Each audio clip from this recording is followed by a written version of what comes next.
dictionary definition of music is the art of arranging sounds in time through the elements of melody, harmony, rhythm, and timbre. Low Pass Filter is a show about the nature of this thing we call music, how it functions in people's lives, how it's contextualized by society, and why we find certain music meaningful.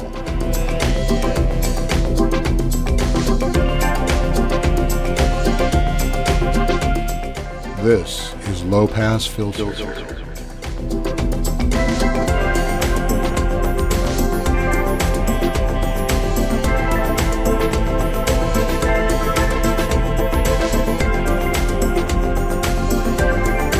Hello, and welcome to Low Pass Filter. This is a show about the nature of this thing that we call music. My name is Mateo Noche, and I'm joined by Low Pass Filter co-host Bandon Wayne. Hey, Bandon. Hello. Happy New Year. Yeah.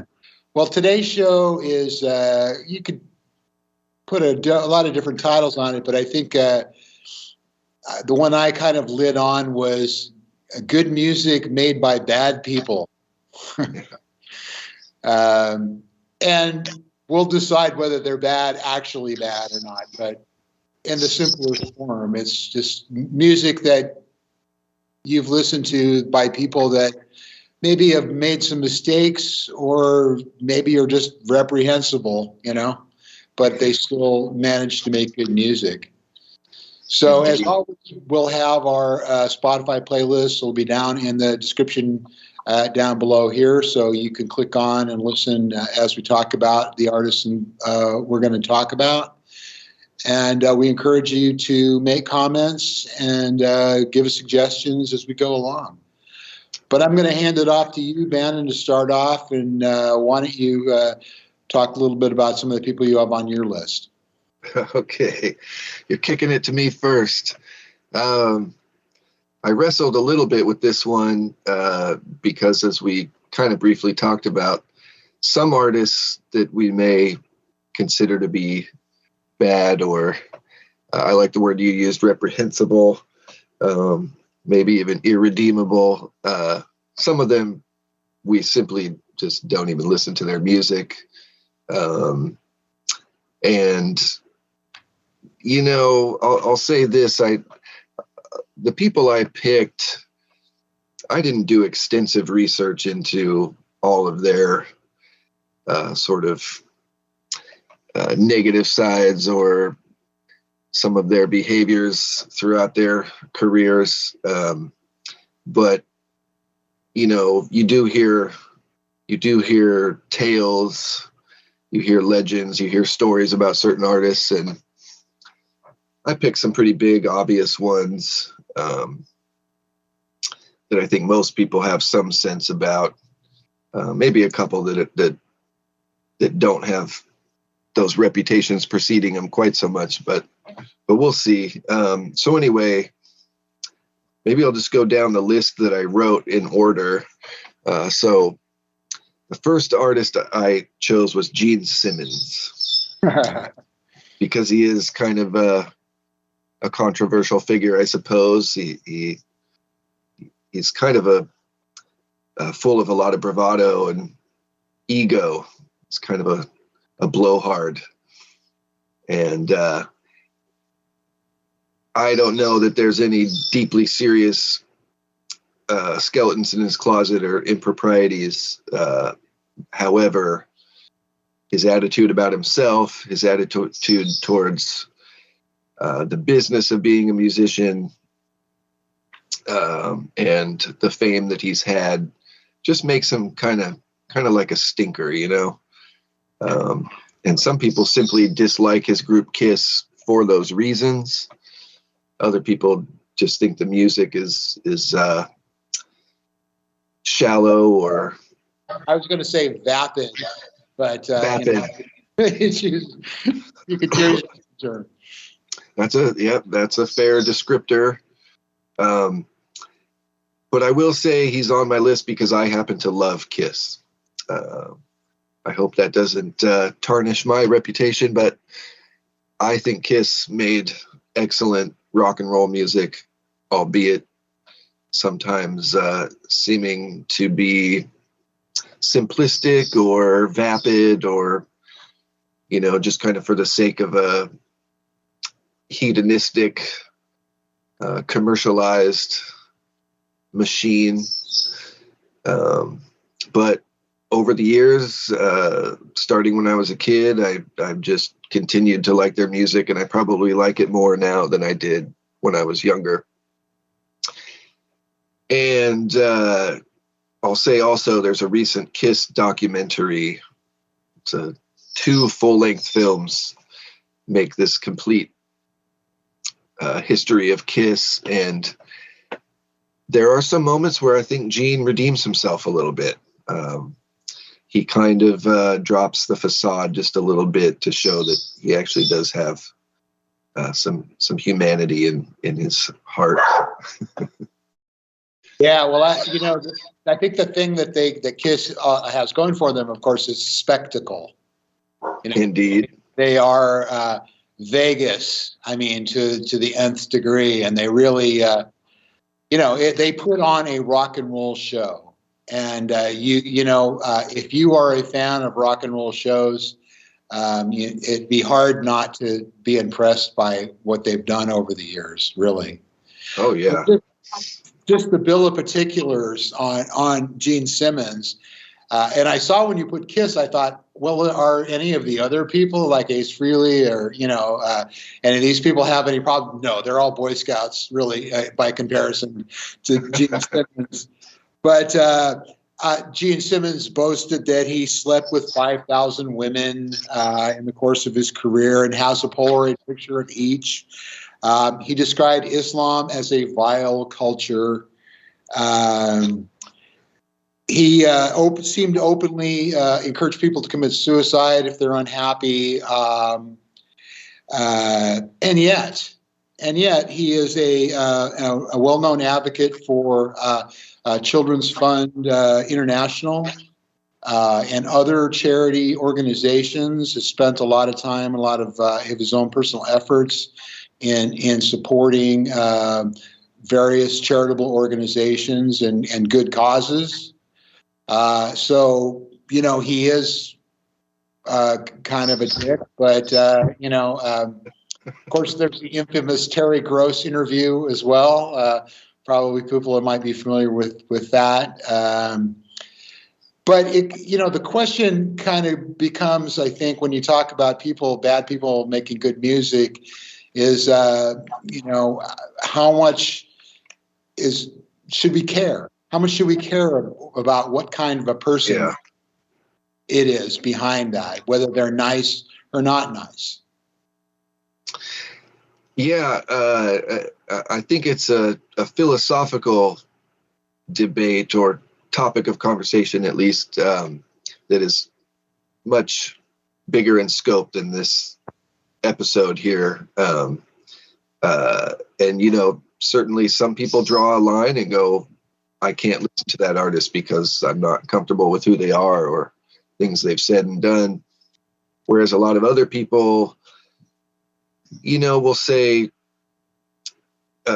you have to separate the art from the artist, or I choose to separate the art and the artist and appreciate their art despite certain things. I mean, there's been, writers, painters, artists of all different types who have sordid histories. And so, kind of going along with what I said opening is I don't do a lot of research on musical artists for the most part. Some, of course, I'm drawn into learning some of the stuff behind the music, but I kind of have this natural mindset of keeping the mystery. I sort of unconsciously choose not to demystify a lot of the artists I love and really just key into their music. And then also, I think, like you're saying about Gene Simmons, he's kind of he's a dick and he's done some good things. I think Gene Simmons is a good example of someone who is kind of a reprehensible, arrogant, not very likable person, right? As opposed to some of the other people we're going to get into have actually done bad things. Yes, right? yes. That's a good point. And I think that's kind of why I started with him. Kind of ease into it. Right. So what else do you got? What else do you have? All right. Well, the next on my list is Chuck Berry. Okay. And again, thank you for doing the research you do. I have a feeling you've got some bullet points on him. I think I've heard nefarious things about him for quite some time, and just went, well, okay. He had some proclivities that are kind of dark and creepy, but he is one of the most important figures in rock and roll music. And you take his top 20 well-known songs, and they're just impeccable and some of the most pure rock and roll ever made. But you could probably go into it. He had a little, let's say, peeping Tom syndrome. He installed video cameras in the women's bathroom of his restaurant. Yeah. Ew. It had some connections to possible child pornography or underage people. Yeah. Was found on his computer. In 1978, he was charged with assaulting a woman. And then, of course, he's just a notoriously difficult person. I'm sure you've seen Hail, Hail, Rock and Roll, the Chuck Berry documentary with Keith Richards. To be honest, if I did see it, it was way, way back when it came out. Right. Well, they basically came to blows over some inconsequential thing. Just as a side note, I had Chuck Berry stepped on my toe one time. I was at Starwood, which is a club in LA on the street. And I was there for somebody I knew was in a Doors sound-alike band.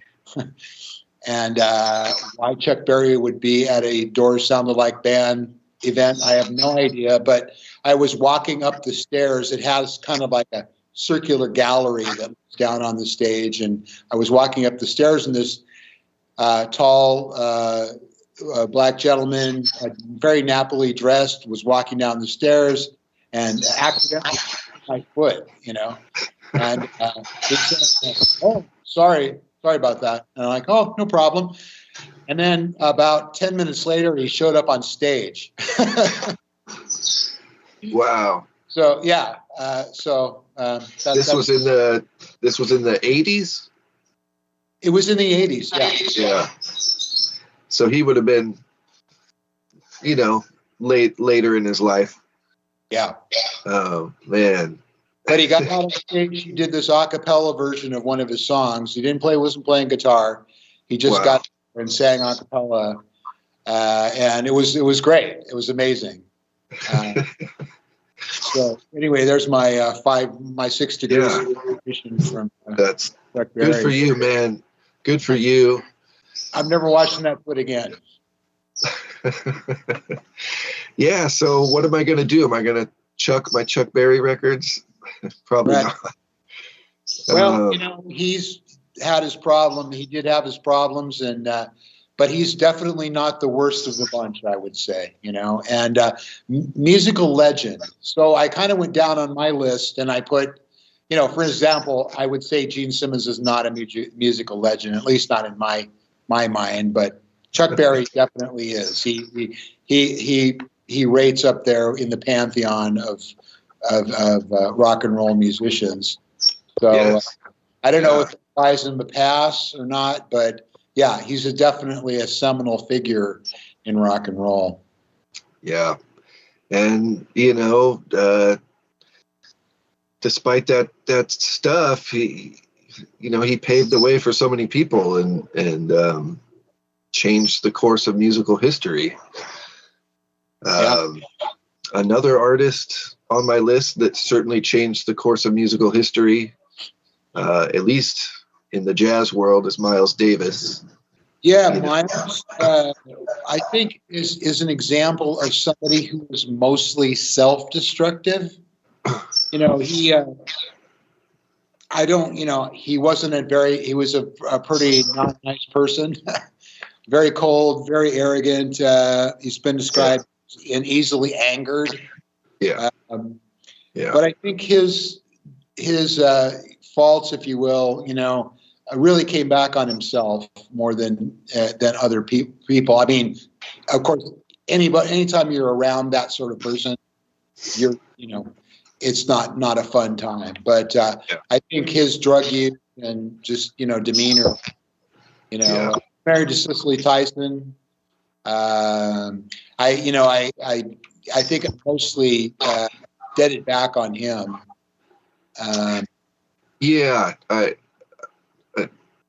I think you're correct on that. He's somebody, and some of these other artists may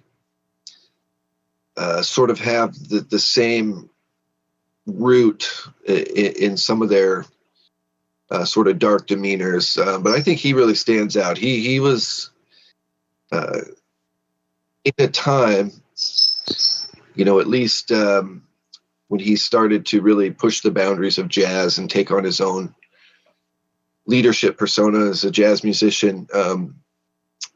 There were major issues for Black Americans. It was an era of fighting for civil rights, and what I see as a man who was struggling with a lot of the history that preceded his era, and I guess, to put it in kind of a blunt way, he kind of had reasons to be an angry guy. But the reason he made my list is because there is talk about his treatment of women. That he could be, I don't know if he was physically abusive, but could certainly be a complete a-hole and be abusive emotionally, perhaps. So he like a lot of these artists was a troubled soul, and I think that's a thing with many artists is some sense of conflict, dealing with dark internal stuff. Sometimes art comes out of that. He pops up as a musical legend. I rate him as a musical legend. Bop, cool jazz, jazz fusion. He was there at the forefront of all of those things, and just really an innovator and a nurturer of talent. He brought along a lot of young players, especially in his later years in the 80s. I was lucky enough to see him at the Hollywood Bowl in the late 80s, a couple years before he passed, and just had a fabulous crew of young musicians out there playing. And he just, in that particular show, he did a lot of listening to them, which someone you would look as a musical legend, a big shot, or what have you. He really just seemed to, I don't know if enjoy is the word, but really be interested in what the other players were coming up with. And I think that kind of reflects throughout his career, because, of course, he played with Coltrane and, just all these different people that you can name jazz legends. And so we're going to take a little bit of a break right now, and we're going to be back in just a minute with more Low Pass Filter.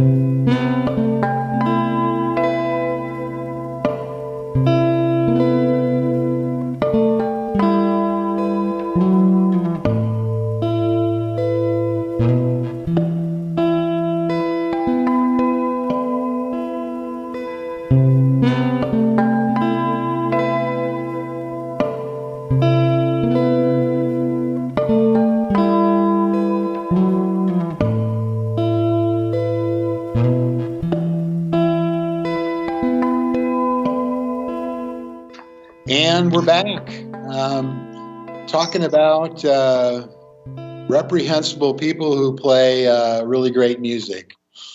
And I just, we had our list that you can find our Spotify playlist in the description below. But I went through and I gathered some of what I call dishonorable mentions.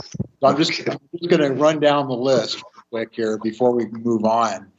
So R. Kelly, Marilyn Manson, Courtney Love, Lou Reed, Chris Brown, Morrissey, James Levine, even Nina Simone, who was prone to gunplay, apparently, shot a number of people. I don't know if she actually killed any of them, but but she did go after guns. And then there are people that are just sort of have reputations as not being nice and treating little people poorly, like, for instance, Beck. And there's a guy named Amos Lee. I don't know if you know who he is, but I know the name.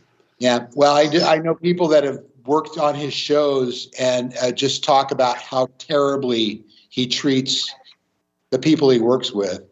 And this is somebody for me that I really enjoyed his music. I really liked the first two records a lot. And then when I heard how poorly he treated what you might call little people, or the people that are working behind the scenes, the people that support his shows, I literally never picked up his material again. Wow. And I guess that says something about me. I don't like bullies. I spent some time being bullied myself in my younger years, so I really don't like people that in a position of power that push other people around, treat people poorly. A good quote I saw is that you see the same people on your way up as you do on your way down. So, those are the kind of people that really almost are worse than some of the even more reprehensible people, or just the people that are just not kind. There's no reason to be not kind. I don't really care what happened to you in your childhood. We all had things, but if people are working for you, they're trying to give you a good show. They're trying to, help you look your best and sound your best, and yet you treat them poorly. I just don't have time for that. Yeah. That's an interesting one. I agree with you. It's somehow that irks me more and makes me less interested in someone. But I think perhaps maybe that's because they're not on that legend status yet. Chuck Berry, Miles Davis, and some of the other people we'll talk about, they were so talented and so visionary that maybe we're a little forgiving on that because we kind of accept the sort of cantankerous, idiosyncratic artist. Whereas someone else who's, they're talented and maybe they're making some great music, if they're being a jerk to people that are helping them come up, it's like, what kind of person is that? Just a nasty, self-involved person, I guess. Right. And and then when they write these kind of tender, soul-searching songs, for me, it just kind of feels like that is something very fake. Yeah. There, and I'm don't have a lot of time for fakes. So let's talk about some of the people that we both have on our list. So I guess we might as well get this one out of the way. Phil Spector. Yeah. Who, famous for the Wall of Sound, brought up, and that's a whole show in itself, why the Wall of Sound existed and why it was important at the time. But of course, the Crystals, the Ronettes, we just lost Ronnie here a week ago or so, Righteous Brothers, and then what I like to call the other murder, which is the Beatles' Let It Be. He murdered that record. But of course, he did in fact kill Alana Clarkson.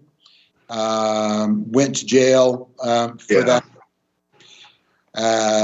Died in prison. And it wasn't just a murder, correct? It was prolonged torture, was it not? No. I thought. No, he actually had met her that night. He met her. Oh, was killed. Okay. She was a hostess at the Hard Rock Cafe, and invited her back to his house. And somehow in the ensuing period ended up shooting her. He said at the time, they said it was an accidental suicide and that she had kissed the gun. So I see. I guess I perceived it to be over like a course of 2 or 3 days or something like that. No, not pretty quickly. But of course, he was a pretty famous gun nut, if you will. Was always carried a pistol, waved it around in people's faces. A couple of accidental discharges in his. And when you combine that with drugs and alcohol, bad things happen. Yeah. So what was he like during the early days of creating that iconic production value, and which became the Wall of Sound? Did he seem more level at that time? I think he was, less crazy, if you will, but still always very ardent, very dictatorial. As a producer. He famously, the thing you're thinking about, of course, is Ronnie Spector, who he married and did keep basically in prison. Kept her off, kept her from her friends, took away her phone privileges, basically locked her up for a year or so before she finally escaped and divorced him. So I think that's what you're thinking of. Well, that right there, that's evil. That's horrible. Thank goodness Ronnie was able to carry on after that and succeed in her own right. She was a very talented pop singer. F. Phil Spector. I don't know if people can see, but I displayed some of the records behind me of some of these artists. I put the Crystals record up there, but I also put the Phil Spector Christmas collection. Right. I got to admit that I haven't stopped listening to the Crystals or the Christmas record. It's kind of a situation where he's not really the artist. No. There's the artistry in production, but really it was the performers, I think, that made the songs great. Yeah, I believe so. He definitely added that veneer, that sparkle to it, and maybe those records wouldn't sound the same, or obviously they wouldn't sound the same without his take on production. But those artists would have come through anyway. I'm certain. And what, Phil Spector is not the be all end all of that era, particularly of what is known as the girl group era. What an exciting time in rock music history that all those albums, groups fronted by really amazing singers and musicians and performers. So Phil Spector can go to hell if he hasn't already. Yeah, should it exist, he's there. Yeah. So next summer, we both had Ike Turner. Yeah, I'm glad that was next on the list because that's a pretty good segue. Yeah, he, reading his, the details of his childhood are pretty harrowing. He was sexualized, raped, molested as a young child. and could account for, his demeanor. Was treated very poorly, abandoned by his mother, I think, who was a drug addict, and left with I think a maternal grandmother, and in and out of trouble. He married at least 5 times, including to Tina Turner, who he famously beat. I don't have a lot of sympathy for him, but you can't take away. So this is another one of those situations where you can't take away from the innovator that he was. And Rocket 88, of course, is they say that's the first rock and roll song. You can probably get an argument about that, but there's the distorted first use of a distorted guitar. There's the whole story about a ripped speaker in his amplifier that made that, but became a very a sought after sound of that. But he had plenty of drug problems, cocaine problems. He spent time in prison. Tax evasion, which is a theme for a lot of the people involved. I don't know. Was he a musical legend? What do you think? I think so. Maybe not to the same degree as some others. So that's can you have degrees to legendary status? I think perhaps, yeah. Some of the things you just mentioned, that's pretty legendary, I believe. Rhythm and blues, rock and roll, even maybe precursor to funk music. But also, despite what happened to Tina, she kept that name. And Tina is absolutely a legend. And so maybe his legend status is diminished first and foremost by the shadow of Tina, who, despite that stuff and because of this natural fire that she had, went on to have decades of success and be inspirational to so many people. And, more people are going to recognize Tina Turner than Ike Turner, that's for sure. Yeah. The thing that puts him on my list is physical abuse of women. Yeah. Particularly Tina. That's pretty reprehensible. Right. Yet he's connected to this great music and her music in just a way there's no separating it out, really, except for maybe when she went on to her solo career. But, the Ike and Tina Turner review and all that sort of thing. I mean, that, you can't take him out of that. So, I still listen to it. Johnny Cash. Yeah. So he made both of our lists. Yes, he did. Yeah.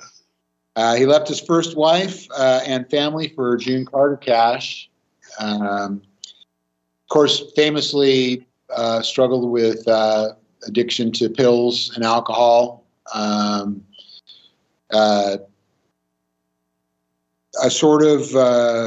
then went on to declare that he didn't shrink from it. He didn't shrink from the stuff that he had done wrong.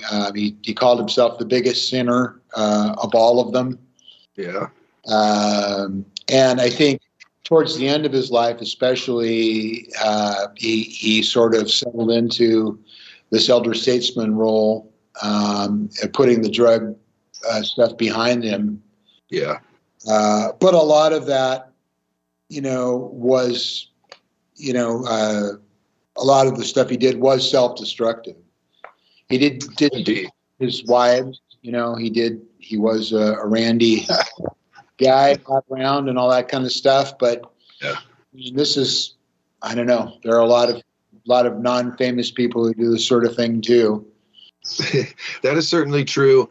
And also, if you look at rock musicians or famous ones, rock stars or pop stars who have celebrity or they're full-time touring and promoting albums and all that stuff, how many of them are completely faithful, not philandering about? It seems to be kind of part and parcel with that lifestyle to a great degree. I'm not saying that everybody is like that, but and some people accept it, or their partners accept it, and others it ruins their relationships, and you see public divorces and all that kind of. I guess we wouldn't be listening to much music if we took all of those people off. It would be very quiet. And of course, the sort of deeper reflection here is that none of us are perfect people, right? But these people made the list for going overboard, I suppose. Yeah, going above and beyond. And I was going to say with Johnny Cash, most people know him for the earlier part of his career, the Sun Records era, and a little beyond that. Of course, when he played at the two prisons and put out those records, and then kind of the final chapter of his career. But in the 70s and maybe early 80s, he had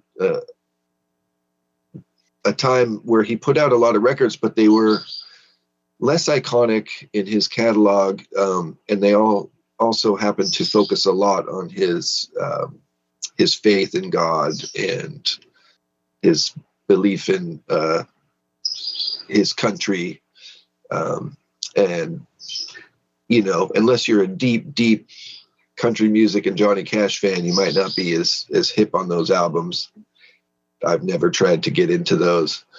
Yeah, talking about the American recordings he did with Rick Rubin. Yes, yeah. And so he seemed to kind of be trying to atone for his sins as he. Let me just jump into one more before we take our next break, and that's James Brown. Yeah. No question whatsoever that James Brown is a musical legend.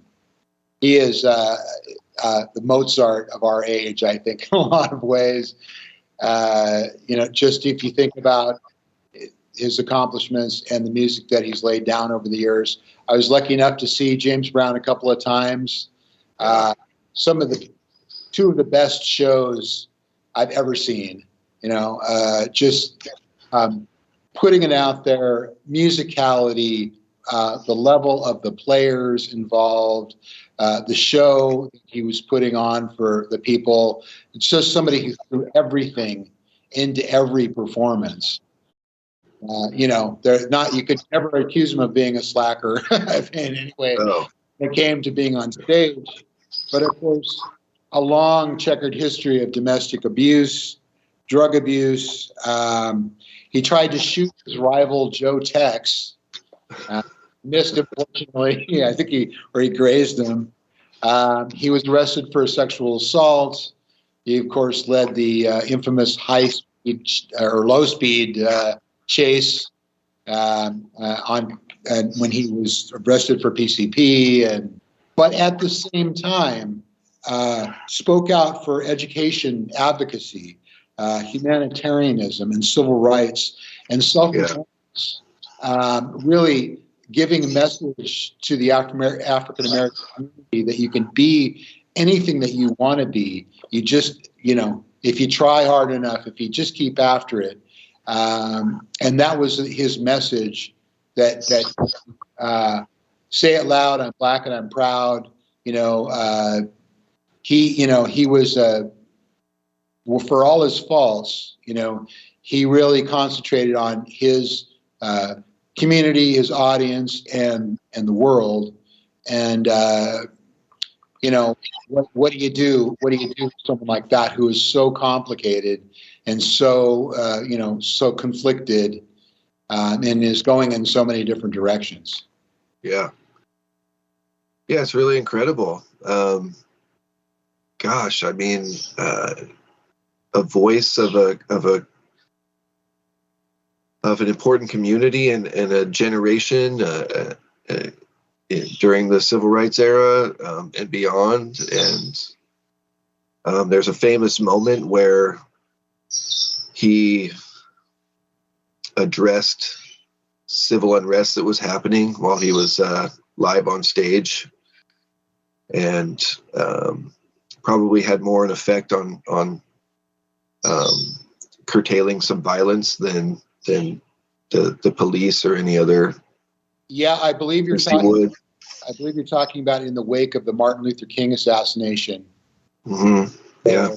People were saying we need to burn the town down. And he was saying, no, that's not the way. That's not what Dr. King. And it is Martin Luther King Day, by the way. Recording this on King Day.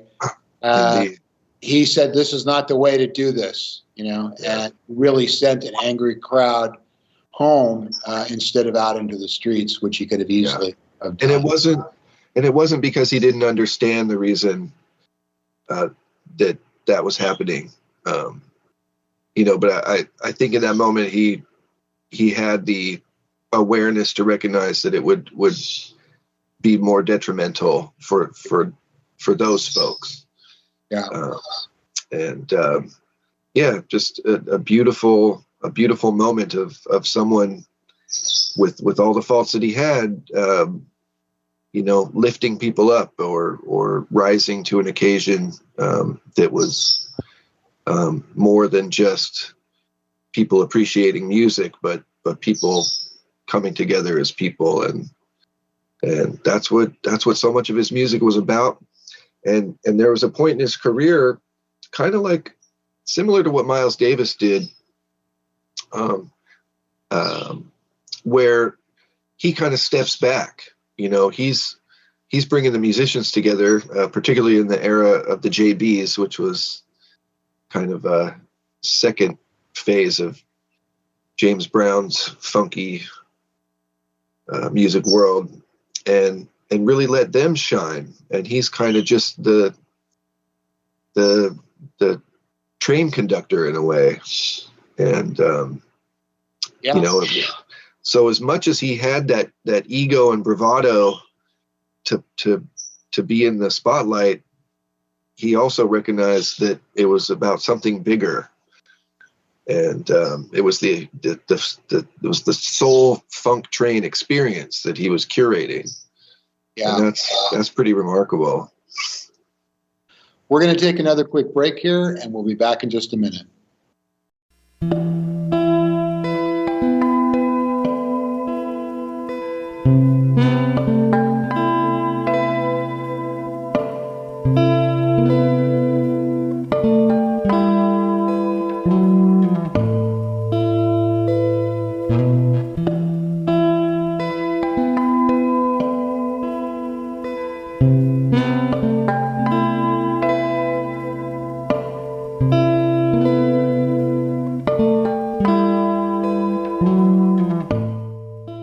Welcome back to Low Pass Filter. Teo Noche here with Van Wayne. We're talking about reprehensible people, or are they? And there's a couple I wanted to get to here before we run out of time, because we got about another 15 minutes or so. But I didn't want to let these two go by without. One of them we both had, and the other one I think I only had. The first one is John Lennon. Yeah.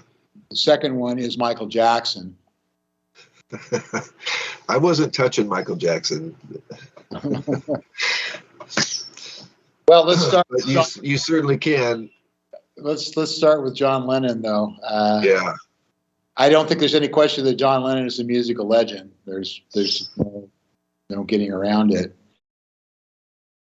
But the bill of particulars on him, of course, is that he abandoned his first family for Yoko, who he subsequently abandoned for the Lost Weekend, as it's known, where he was physically abusive to women. In fact, he tried to strangle May Pang famously, and was only stopped by Harry Nilsson, who pulled him off of him. He probably would have killed her. Wow. There's his addiction to heroin, and of course the infamous Paul McCartney feud that went on for a while there.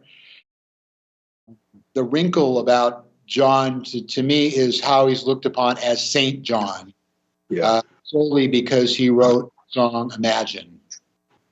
People who are very, very into peace and loving and situations, and are willing to overlook just about anything, really, because of that song. Yeah. The fact that he was murdered and martyred, put him in the Saint John status in my mind. It wasn't as if he was completely passively exalted by his fans, or that he was passive in that. I mean, he went to great lengths to try to bring attention to issues that he, supposedly deeply believed in, anti-war, peace and freedom, and a reverence for women, at least publicly, a reverence for Yoko Ono. So was that just a sort of put on persona, or was he just someone who believed in those things but had inner turmoil and conflict, and had a bad temper, could be very irrational? I don't know. I mean, he staged a love-in from his bed and got tons of attention. He was very politically outspoken, but yet he could be a real jerk. I don't know if you got a chance to check out the Beatles doc, but the thing, I'll just tell you, the thing that surprised me about that was how sunny he was, how much fun he seemed to be having. You always heard about how unhappy and how insufferable he was, and yet, at least the way it was portrayed in that particular documentary, the moments that they chose to put into the film, he was present, working, joking, seemed to be in good spirits, happy to be there. That was one of my takeaways. He was the funniest thing about that particular documentary. He was just off the hook with very sly and intelligent humor. My John, though, is just that people put him on this pedestal, or have since he was murdered put him up on this pedestal, when, like you were alluding to, he was a multifaceted human being. Some of the facets were fabulous and great, and others were not so good and contradictory, like we all are, So.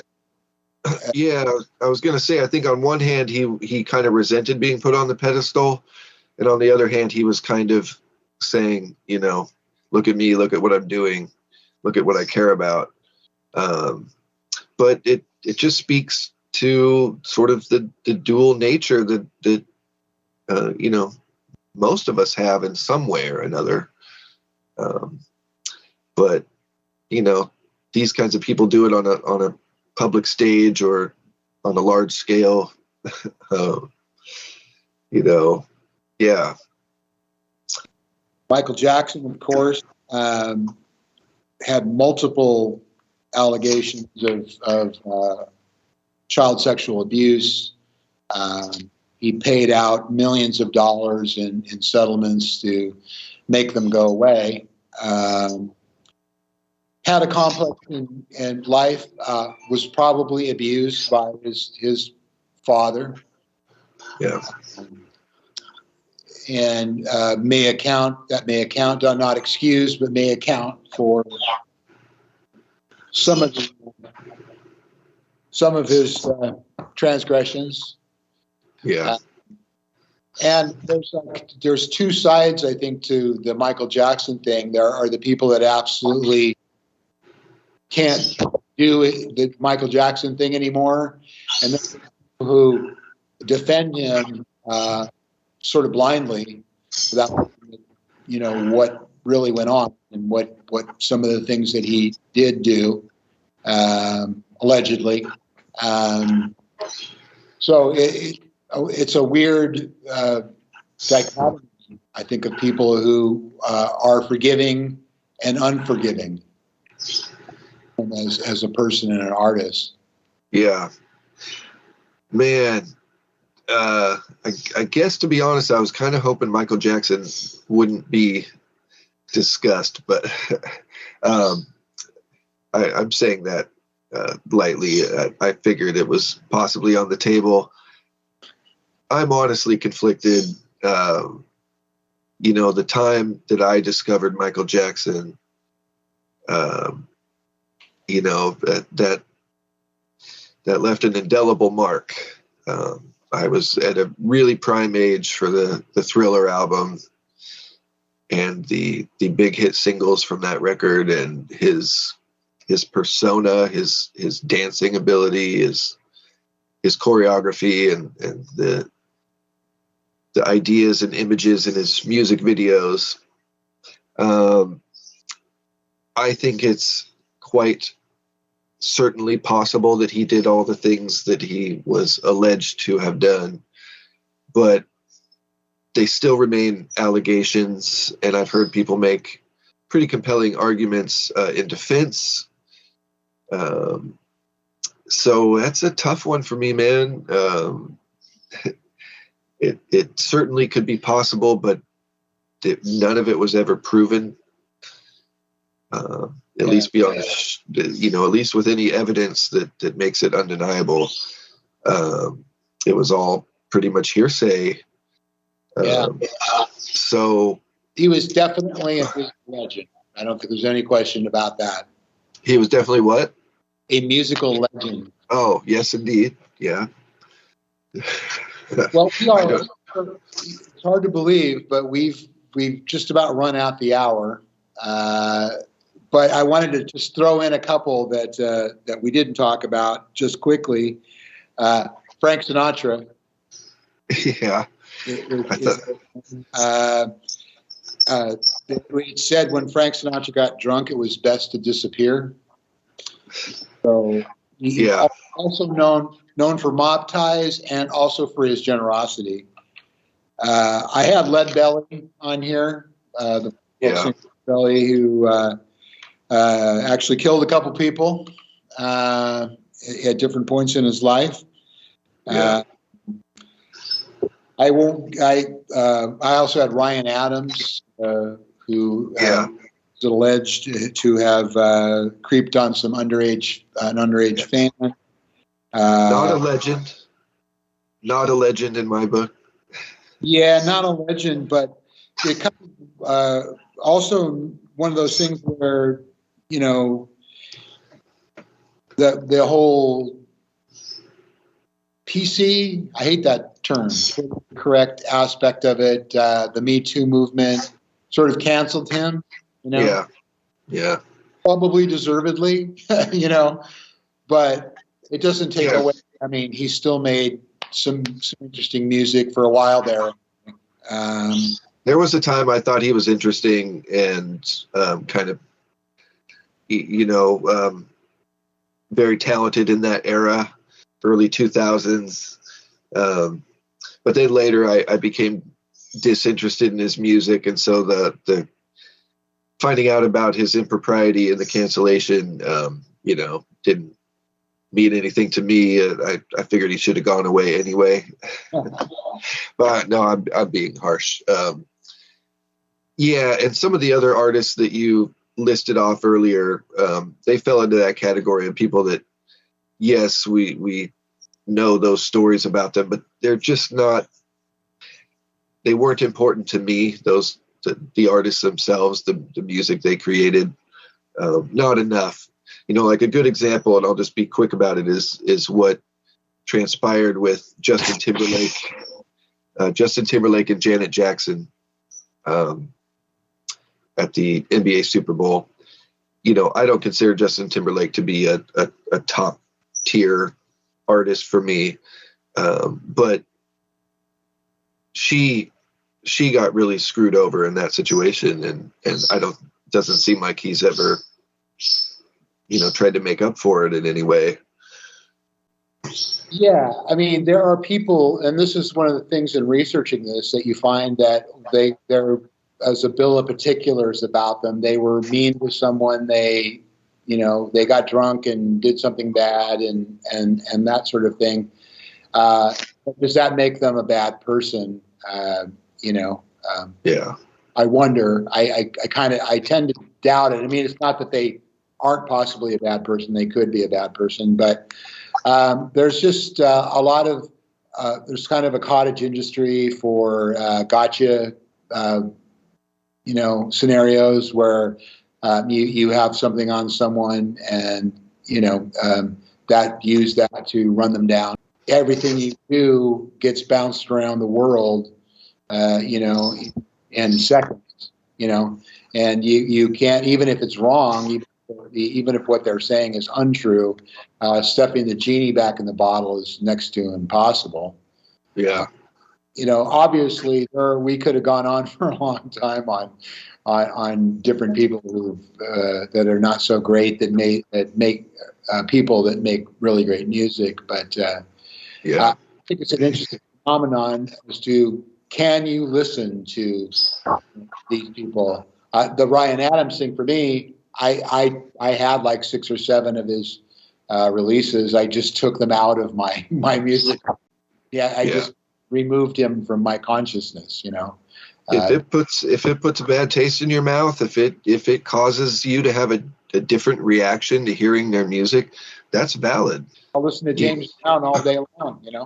On the other side of that are these legendary artists who, they're, at least in terms of their music and the art they created, they're kind of pillars that are hard to topple.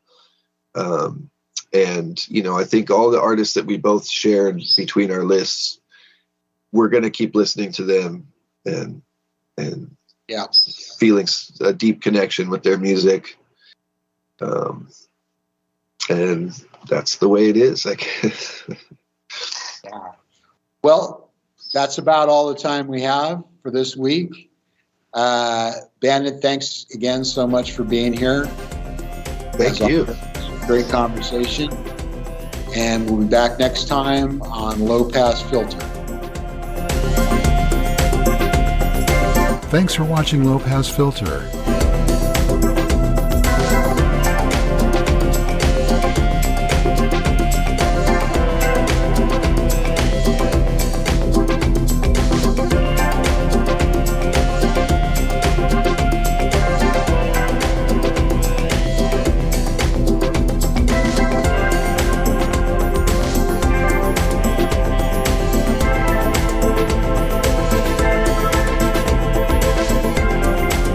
Contact the hosts at lowpassfilter2020@gmail.com. Be sure to like and subscribe and hit the notification bell to be notified about future shows.